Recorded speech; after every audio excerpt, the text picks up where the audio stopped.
इसलिए सरकार जो आत्मा के माध्यम से जो किसानों को जागरूक कर रही है और हमारे जो कृषि एक्सपर्ट लोग, वैज्ञानिक लोग जो आए हुए हैं, अपना समय दे रहे हैं, बहुमूल्य समय दे रहे हैं। गांव के लोगों को भले समझ में ना आए कि लोग क्या कर रहे हैं, लेकिन वहाँ से समय निकाल कर गांव-गांव जाकर जो गोष्ठी कर रहे हैं, मेन उद्देश्य उनका यही है, किसानों को जागरूक करना। सर, केवल आमदनी का स्रोत बढ़े, आमदनी का स्रोत और इसके साथ साथ और रोजगार का जरिया हो जाए और इसके हम लोगों को जैविक खेती के माध्यम से स्वस्थ उत्पादन हो। बाबा आपका शुभ नाम? सुदेश्वर महतो। बाबा जी, हमसे जानना चाह रहे हैं कि अभी यहाँ कृषि से संबंधित जो सर हैं वे बात कर रहे थे, आप लोग को समझाने का प्रयास कर रहे थे, आप क्या समझे? समझने के तो बहुत चीज़ समझे, थोड़ा हमें समझा सकते हैं? लेकिन शॉर्ट में ये बताएंगे। जैसे अभी बताया कि ये सब्जी वाला, सब्जी में जो भी बताया, टमाटर किस तरह से लगाया जाता है और उसके लिए कौन से ये दवा है, कैसे उसको पटवन होना चाहिए और उसको मारने के लिए कीट को क्या दवा होना चाहिए, ये चीज़ बताया गया है। जिसमें पटवन के लिए कहे 4-5 विधि बताए, टप विधि, सगर विधि, ये पता है ना।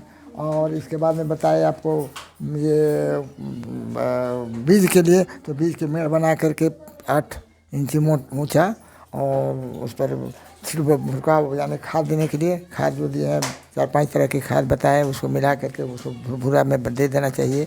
इसके बाद उसको सिंचाई तो उस समय करना ही नहीं, चूँकि वर्षा ऋतु की है। वो सामने ही जो है सो बीट बना हुआ है, उसी में पानी जो जमे उससे नमी बना हुआ रहेगा। उसको बचाने के लिए बताया कि मच्छरदानी लगा दिया जाए, जिससे कि पानी बूंदा बूंदे करके गिरे। चाचा जी, आपका शुभ नाम? श्रीकांत तिवारी। चाचा जी, हम सर जानना चाह रहे हैं कि यहाँ पर जो अभी सर के माध्यम से बताए जा रहे थे फसल लगाने का विधि, तो इस पर हमें थोड़ा कुछ बता सकते हैं सर? जो आप ये सरकार के द्वारा प्रायोजित कार्यक्रम है, जो गांव के स्तर पर किसानों को एक तरह से ट्रेनिंग दिया जा रहा है कि हम परंपरागत खेती को छोड़कर और नए टेक्निक की तरफ से कैसे खेती-बाड़ी करें, जिससे कि हम लोग का जो रहन सहन, आर्थिक स्तर जो है उसमें सुधार हो। सरकार का मेन मकसद यही है, किसानों को हाईटेक करना और नए टेक्नोलॉजी के साथ खेती करना, जो पहले से बताया जा रहा है। जैसे कि अभी देखने के लिए मिल रहा है कि बहुत से किसान हैं वे रासायनिक खाद का ज़्यादा इस्तेमाल कर रहे हैं, तो इस पर आप क्या कहना चाहेंगे? यही हम तो सबसे यही बोलेंगे कि जितना ज़्यादा बन सके अपने घर का जो कंपोस्ट होता है उसका यूज़ किया जाए, और जो पुराने पद्धति थी खेती बाड़ी का उसको छोड़कर बहुत बड़ा से टेक्नोलॉजी आ गया, जैसे मल्चिंग का सिस्टम आ गया है। कम पानी में हम अपना उपज कैसे बढ़ा लें, कम खाद में कम फर्टिलाइज़र यानी कि कीटनाशक को डाल के अपने खेती बाड़ी को हम कैसे सुरक्षित रख सकते हैं, इसके बारे में बताया जा रहा है। इसलिए हम सभी किसानों से अनुरोध करेंगे कि कम से कम, एकाएक पूरा तो नहीं, लेकिन कम से कम उर्वरक का कम प्रयोग करें और ज़्यादा से ज़्यादा कंपोस्ट का उपयोग करें।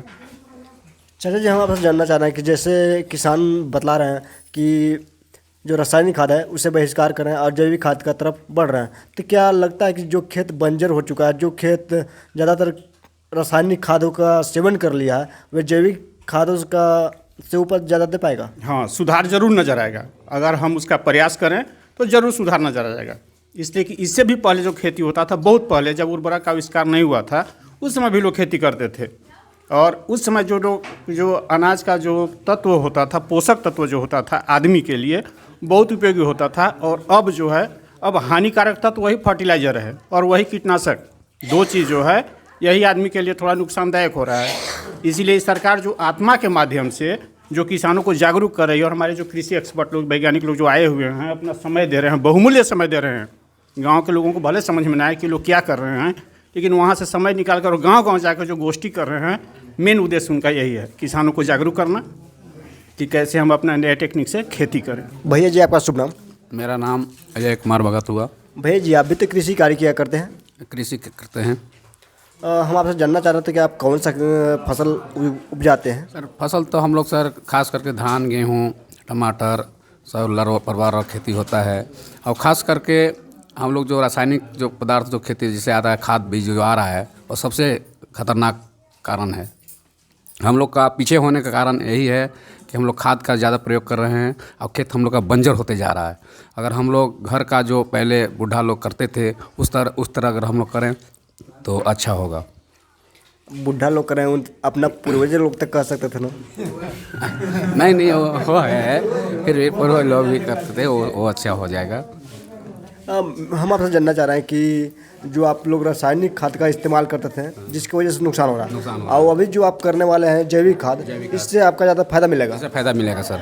और यदि फायदा नहीं मिला तो फ़ायदा मिल जाएगा सर, इससे फ़ायदा बहुत मिल रहा है। अभी भी करके खाद उद देकर अति कीजिएगा, गोबर वोबर देकर कर रहे हैं ना, उससे खादा बहुत अच्छा फ़ायदा मिल रहा है। आप किन किन प्रकार की फसल लगाते थे? फसल तो हम लोग सर धान है, गेहूँ करते हैं, टमाटर खेती करते हैं, भिंडी की खेती करते हैं, ये सब करते हैं। अभी आप यहाँ पे क्या जानकारी लिए? सर साहब जो जानकारी दिए कि आप खाद के माध्यम से कर रहे हैं तो आप इस तरह से प्रोग्राम कीजिए कि ऐसे से ऐसे होगा, इस तरह से प्रोग्राम दिए। चाचा जी, आप यहाँ पे जो भी ट्रेनिंग दिया जा रहा था, आप ट्रेनिंग में क्या सीखे? मिट्टी जांच के बारे में सीखे, कुछ दवा के बारे में सीखे, फसल में किसी दवा कब समय कब कितना देना चाहिए उसके बारे में बताए, और कैसे खेती करना चाहिए उसके बारे में बताए। खेती में क्या करते हैं? खेती में गेहूँ करते हैं, धान और मक्का, और सब्जी में क्या करते हैं? टमाटर, भिंडी। चाचा जी, जैसे कि अभी आप देख सकते हैं, ये आपको देखने के लिए मार्केट में मिल रहा होगा, यदि आप फसल लेकर जा रहे होंगे, खासकर गोभी का 10 रुपये किलो विक्रय किया जा रहा है, इस पर आप क्या कहना चाहेंगे? इसमें हम लोग को बहुत नुकसान हो जा रहा है सर, पहले नहीं लगा पा रहा है इसलिए पीछे लगा रहा है, इसलिए नुकसान हो जा रहा है।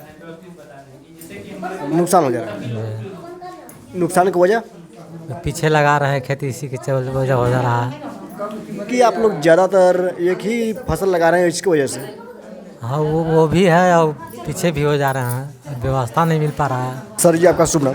राजकमल यादव, नाबार्ड TDF बाड़ी परियोजना के कार्यक्रम प्रबंधक, और हमारा कुंडला पिढ़िया झाबर में प्रखंड में पंचायत में चल रहा है। झाबर पंचायत के अंतर्गत कुंडला पिढ़िया एक गांव आता है, तो उसी के आधार पे हम यहाँ पे आज आत्मा से कन्वर्जिंग करके ट्रेनिंग करा रहे हैं कि जिससे किसान को अच्छा से सब्जी का खेती करें, जिससे कि उनको आमदनी का स्रोत बढ़े। इसीलिए हमने उन सभी को, किसान बंधु को पूरा विस्तृत बताया कि क्या क्या चीज़ का बिंदुवार ज़रूरत होता है। जैसे मिट्टी में, तो हमारा मिट्टी का बात करें तो हमारे मिट्टी में 16 पोषक तत्व होता है, तो उसमें हम लोगों ने विस्तृत बात किया। मुख्य पोषक तत्व, गौड़ पोषक तत्व, सूक्ष्म पोषक तत्व, वायुमंडल में पोषक तत्व, इस तरह से जो हमारा, और pH और EC, इस सभी बिंदुओं पे हमने बात करके पूरा विस्तृत किसानों को बताया कि जिससे कि उसमें कितना pH जैसे 6.5 से 7.5 के बाद में pH है, तो उस pH को अगर 6.5 से कम है तो उसमें क्या डालें, तो अम्लीय मिट्टी है तो उसमें चूना डालेंगे, और उधर क्षारीय है तो जिप्सम डालेंगे। इस तरह से हमने पूरा विस्तृत बताया और उनको उन्नत किस्म के बारे में बताया, पूरा विस्तृत चर्चा किया, जिससे कि आने वाले समय में ये लोग सही रूप से खाद को कम करके और प्रोडक्शन ज़्यादा ले तो अच्छा बेनिफिट मिले। सर, हम आपसे जानना चाह रहे हैं, जो आप बतलाए हैं क्या लोग उस तरह से करेंगे?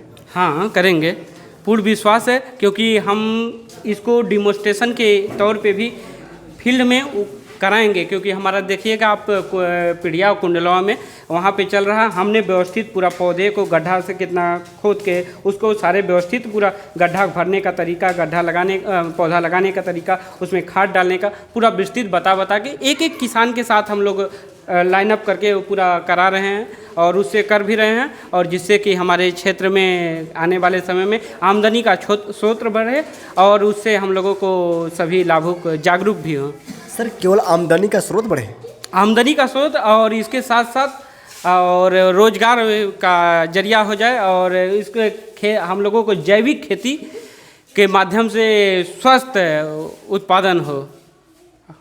सर, हम आपसे जानना चाह रहे हैं कि बहुत सी जगह देखने के लिए मिल रहा है कि हार्ट अटैक की समस्या, तो आप इसको किस दृष्टि से देख रहे हैं? यहाँ पे जो हम लोग आजकल हार्ट अटैक हो गया, क्या बोलते हैं, डायबिटीज हो गया, ये सारे हम लोग अंधाधुंध जो खाद का, रासायनिक उर्वरक का उपयोग कर रहे हैं, जिसका दुष्प्रभाव है। क्योंकि हम लोग देख रहे हैं कि हम प्रोडक्शन लेने के चक्कर में अंधाधुंध खाद का उपयोग कर रहे हैं, जिससे कि हमारा वो खाद तो हम लोगों को पौधे को बढ़िया से उत्पादन दे रहा है, लेकिन जो हमारा उसका जो दुष्प्रभाव पड़ते जा रहा है, जो हमारे पौधे में और मानव जीवन पे रोग प्रतिरोधक क्षमता को घटा रहा है और अनेक प्रकार के बीमारियों को जन्म देते जा रहा है। सर तो जैविक खाद आप तो भी बतलाएं कि लोगों को जैविक खाद का इस्तेमाल करना चाहिए, लेकिन किसान जैविक खाद का कम ही इस्तेमाल कर रहा है, अभी भी देखने के लिए मिल रहा है सर। हमें नहीं लगता है कि सर वे अपने अंदर में बदलाव लाने का प्रयास करेंगे।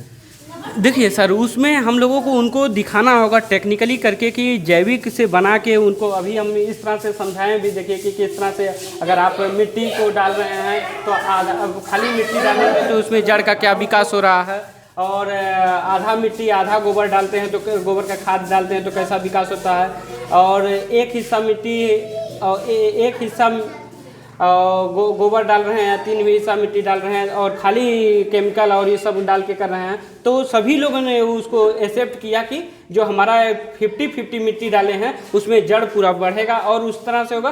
तो ये चीज़ हम प्रैक्टिकल में करके उतारेंगे तो किसान इसको देख के अपने आप समझ जाएगा कि इसका हम उपयोग कर रहे हैं तो जड़ बढ़ेगा और उपयोग होगा। तो जड़ जब अच्छा ग्रोथ करेगा तो हमारा होगा। तो इसलिए ऑर्गेनिक को उनको प्रैक्टिकल करके दिखाने से उनको लाभ होगा और ये करने लग जाएंगे। सर लाभ की बात की तो अभी मार्केट में देखने के लिए मिल रहा है कि 10 रुपये किलो गोभी है वे विक्रय किया जा रहा है, तो सर इसका पीछे का कारण क्या है और लोगों को इसके बारे में आप क्या बतलाए हैं? जैसे उनको रेट का बात करें तो रेट का जो अनुभव के उनके जो हमारे किसान बंधु हैं उसको अगर सही तरीके से लगावें तो जैसे हमको उसमें देखना चाहिए कि हमारे सीजन के ऊपर डिपेंड करता है। जैसे हमारा नवंबर दिसंबर जनवरी में जो है रेट कम हो जाता है, लेकिन वहीं नवंबर में अगर हम लोगों को तो उनको 90 दिन पहले से उनको नर्सरी का तैयारी करके नर्सरी लगा के जैसे अगस्त में नर्सरी कर देते हैं और तो उसका प्रोडक्शन हमारा सितंबर अक्टूबर नवंबर तक जाके उनको अच्छा रेट पकड़ा जाएगा और अच्छा रेट में उनको मुनाफा मिलेगा। इस तरह से करेंगे तो अगेती फसल को उपयोग करें तो अच्छा उनको लाभ मिल जाएगा। सर हम आपसे जानना चाह रहे हैं कि आप जैसे बोले कि नवंबर में ज़्यादा फसल देखने के लिए मिल रहा है और मार्केट में आता है, सर अगर नवंबर में लोगों को क्या मिल पाता है जिसकी वजह से वे ज़्यादातर अपने फसल को उपजा पाते हैं और मार्केट में लगते हैं? देखिए मार्केट वो जो है कि किसान जो है हमारा सभी किसान जागरूक नहीं हैं, तो जो देखते हैं कि हमारा सीजन कब आएगा तो सीजन में करते हैं। तो हमारे 80% किसान जो है सीजन में करते हैं और 20% जो जागरूक किसान होते हैं अन सीजन मतलब अगेती किस्म का उपयोग करेंगे तो उनको बेनिफिट मिल जाएगा, तो उनको रेट मिलेगा। तो इसलिए कम में जो हमारे जागरूक किसान होंगे तो हमारा जो झाबर पंचायत है तो उसको हम इनको सलाह दे रहे हैं कि इस तरह से आप पहले कीजिएगा तो उनको बेनिफिट मिलेगा। सर हम आपसे एक रिक्वेस्ट करना चाहेंगे, जैसे कि जो फसल है जो विक्रय करने लगते हैं उत्पादन कर तो सर ये नहीं लगता है कि ज़्यादातर वो एक ही फसल को मतलब हर व्यक्ति उत्पादन किया करता है जिससे उसका रेट घट जाता है जी। तो उसमें जैसे यहाँ कि हमारे किसान को देखिए रेशियो देखना चाहिए कि हम जैसे कि इस साल जैसे है कि आपका रेट जैसे गोभी का हाई है तो अगला वर्ष जो है नेक्स्ट जो किसान होगा वो रेट को इस बार से देखा है कि हमारा रेट बहुत अच्छा मिल रहा है तो अगले बार सारे किसान कर देंगे। तो जो हमारे जो किसान हैं वो उसको उस वर्ष उस फसल को कम कर दें तो उसका रेट भी सेम आ जाएगा और जो सभी लोग क्योंकि 80% देख के काम करते हैं तो वो सभी से जो अतिरिक्त जो 20% है वो उसमें इस तरह से कर देंगे तो बेनिफिट मिल जाएगा। सर हम आपसे एक सवाल करना चाह रहे हैं, जैसे कि दुकानदार लोग हैं जी, उन्हें मालूम होता है कि कितना % बीज चला गया है और कितना % जब जाता है तो अच्छा रेट मिलता है, तो उन्हें इस तरह से रोकना भी चाहिए कि हाँ ज़्यादातर बीज चला गया है, ज़्यादा व्यक्ति इसका उत्पादन करने वाले हैं, आप नहीं लगे। तो देखिए वहाँ पे बात करते हैं तो जैसे हम लोग बात करेंगे तो दुकानदार को बेचने का वो होता है तो वो तो अपना चाहेगा कि मेरा अधिक से अधिक बिके, बट लेकिन हमको किसान को उसमें एरिया वाइज जैसे है कि सर्वे करके क्षेत्र में देखते हुए जो किसान होते हैं जागरूक जो किसान होंगे एरिया को देखते हैं कि हमारे गाँव में मान लीजिए 100 किसान है तो उसमें 20 आदमी 25 आदमी अगर गोभी लगा दिए तो हम उसके जगह पे बैगन लगा देंगे तो हमको रेट मिल जाएगा। वो हम अपने गाँव के ही एरिया के आधार पे उसको देख के क्षेत्र को देख के हम जान सकते हैं कि ये फसल लगाने रेट कम होगा, ये फसल का रेट अच्छा मिलेगा। इस तरह से हम करेंगे तो अच्छा बेनिफिट मिलेगा। Thank you sir. Thank you, धन्यवाद, सभी को जोहार।